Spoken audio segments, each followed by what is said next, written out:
D'être là devant vous, mais je vous assure, c'est pas chose facile.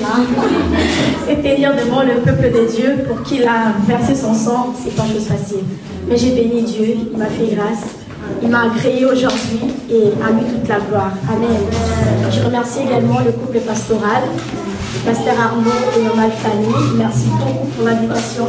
Que le Seigneur vous bénisse infiniment. Je voudrais remercier aussi mon mari qui est là. Je l'aime beaucoup. Je sais qu'il m'aime beaucoup. Merci à vous qui êtes là. Amen. Au moment où tu seras seul avec lui, là il sait que toute ton attention est tournée vers lui. Alors là le Seigneur te parlera. Il faut que quelque chose se passe. Alors Jacob va prier. Il crie à Dieu. Il dit: sauve-moi de mon frère Ésaü. J'ai peur de lui. J'ai peur qu'il vienne me tuer, moi, mes femmes et mes enfants. Il a crié à Dieu. Et au verset 25, il a même renvoyé ses serviteurs, ces deux femmes, il les a renvoyés. Et voilà, ils ont renvoyé tout le monde. La Bible dit au verset 25 qu'il est resté seul avec Dieu. Par moments, c'est ce que Dieu cherche avec nous. Juste un temps où nous allons rester seuls avec lui. Où les maris, tu les mets de côté. Les enfants, tu les mets de côté. Seul. Parce qu'il y a des choses que le Seigneur ne te dira pas tant que tu es entouré. Il y a des révélations que Dieu ne te donnera jamais quand tu seras en culte familial, par exemple. Il y a des choses que Dieu ne te dira jamais, même quand tu seras en train de prier avec nous ici.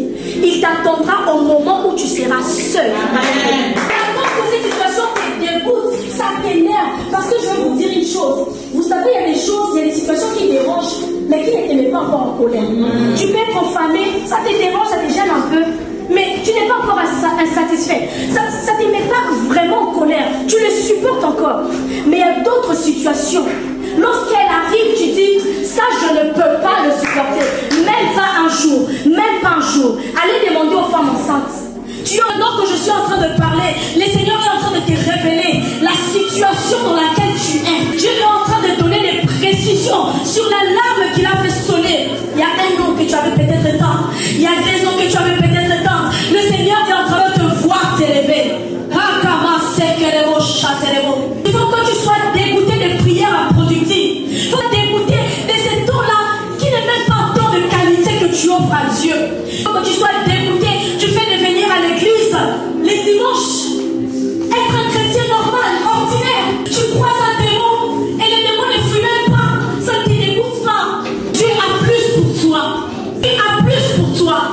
Dieu veut que tu aies des épaules. Dieu t'a donné une grande mission. Dieu t'a donné des nations. Dieu t'a donné des choses à accomplir. Si seulement tu pouvais aller dans l'intimité avec Dieu pour voir ce qu'il prévoit pour toi, pour voir ce qu'il a prévu pour toi. Si seulement tu peux aller en intimité avec lui, c'est là qu'il te parlera. Demande à Moïse, il te dira. Si seulement tu peux aller chercher Dieu, il te dira qu'il compte guérir des milliers de personnes par tes mains, qu'il compte sauver toute sa famille, toute ta famille.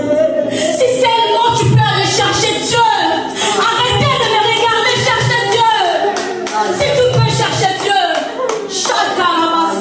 il nous dit que le monde est en train d'attendre la révélation des fils révélés. Les fils révélés ne sont pas simplement les enfants de Dieu, non. Non, les fils révélés sont les enfants qui ont compris au-delà de ce qu'on voit. Ce sont les enfants qui vont dans l'intimité avec Dieu.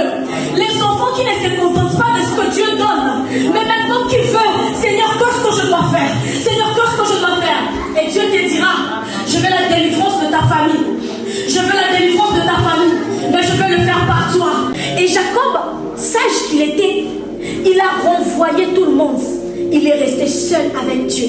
Et la Bible dit, quelqu'un lutte avec lui. Dans d'autres versions, dit l'ange de l'Éternel lutte avec lui. Bref, c'est Dieu qui lutte avec lui. Et Jacob est sorti vainqueur. Dieu lui-même dit que tu as lutté avec moi et avec les hommes. Et tu as été vainqueur. Alors il lui dit, Jacob dit, bénis-moi sinon je ne te laisse pas partir. Tu as déjà fait ce genre de prière-là.